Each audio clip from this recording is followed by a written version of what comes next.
हम जहाँ रहते हैं गंगोत्री के पास, गंगा के किनारे ही कुटिया है।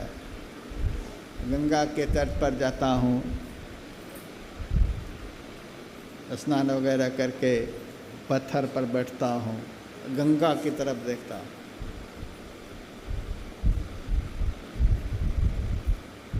लेकिन वहाँ बैठकर हम भी गंगा माता से कुछ मांगते हैं।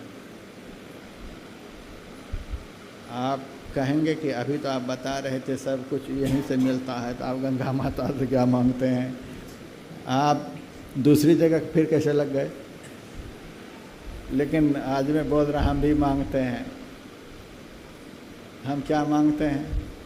गंगा माँ के सामने बैठ कर के हम गंगा माँ से क्या मांगते हैं कि माता, आप में जितनी निर्मलता है, आप में जितनी पवित्रता है, ऐसी निर्मलता, ऐसी पवित्रता गुरु महाराज के चरणों में हमारे अंदर में हो जाए। हम यह मांगते हैं। फिर यह भी मांगते हैं, माता आप 1 मिनट भी बैठती नहीं, एक क्षण भी नहीं बैठती हो। जब से भक्तों के कल्याण करने के लिए आप ब्रह्मलोक से धरती पर आई हो, कभी किसी ने बैठा हुआ आपको नहीं देखा, एक क्षण भी नहीं। जिस तरह से आपके जीवन में निरंतरता है, निरंतरता, कभी एक क्षण के लिए भी, और आप एक क्षण के लिए नहीं बैठती हो, कहाँ जा रही हो दिन रात? जहाँ से प्रकट हुई हो वहीं, दिन रात जहाँ से प्रकट हुई हो वहाँ के लिए ही गतिशील हो। माता आपके तट पर हम आए हैं। जिस गुरु महाराज के चरणों को पाने के लिए हम सब कुछ छोड़कर यहाँ आए हैं, गुरु महाराज के चरणों में हमारी मति गति आपकी ही तरह लगी रहे, उसी तरफ हमारा मन बहे, बुद्धि बहे, चरण बहे, हाथ बहे, आँख बहे, कान बहे, 14 इंद्रियों की धारा या आत्मा की धारा 24 घंटे निरंतर, जैसे आप में निरंतरता है उसी तरह से हमारी भक्ति की निरंतरता गुरु महाराज के चरणों में हो, यह हम मांगते हैं। और तीसरी चीज़ यह भी मांगते हैं, आपको गंगोत्री से गंगा सागर तक जाने में कितनी मशक्क़त करनी पड़ती है, कितने पहाड़ों से टकराती हुई, कितने कंदराओं से टकराती हुई, कैसी कैसी जगह को पार करती हुई, कैसे कैसे को पवित्र करती हुई,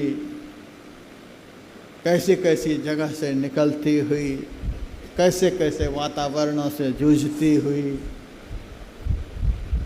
फिर भी आप दम नहीं मारती हो। इतने संघर्षों को सहती हुई भी आपकी धारा कभी अवरुद्ध नहीं होती है। उसी तरह से गुरु महाराज के चरणों में प्रेम करने में हमारे जीवन में कितना भी संघर्ष क्यों ना हो, कितना भी संघर्ष क्यों ना हो, गुरु महाराज के चरणों के प्रति प्रेम हमारा कभी कम नहीं हो। खूब संघर्ष, 24 घंटे संग्रह हो। लोग पुत्र के लिए संग्रह करते हैं, पद के लिए संघर्ष करते हैं, प्रतिष्ठा के लिए संघर्ष करते हैं, और ज़्यादा संघर्ष होता है तो टेंशन में किसी का हार्ट फेल हो जाता है, किसी को माइग्रेन की बीमारी हो जाती है, कितना कितना क्या क्या हो जाता है। इन सब चीज़ों में संघर्ष करके अपने को मिटा करके दुर्गति को प्राप्त होते हैं। हमारे जीवन में अनंत संघर्षों की पराकाष्ठा हो आपके चरणों के प्रति प्रेम प्राप्त करने के लिए, और कुछ भी नहीं। इस भावनाओं से भावित होकर के हम पत्थर पर बैठते हैं। यह भक्ति की एक निष्ठता है। इस निष्ठा में कोई आँच नहीं आती है। तो गुरु महाराज के प्रति प्रगाढ़ प्रेम प्राप्त करने के लिए उन्हीं में अपनी मति गति को लगा देनी है, तब विश्वास होगा, तब श्रद्धा बढ़ेगी, तब ध्यान में मन लगेगा, हर समय उसी में, हर समय उसी में।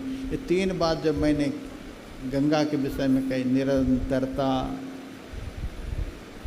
संघर्षशीलता और अंदर बाहर की पवित्रता, ये 3 बातें यदि शिष्य के जीवन में हो जाए, वह शिष्य तो गंगा से भी अधिक पवित्र खुद हो जाएगा।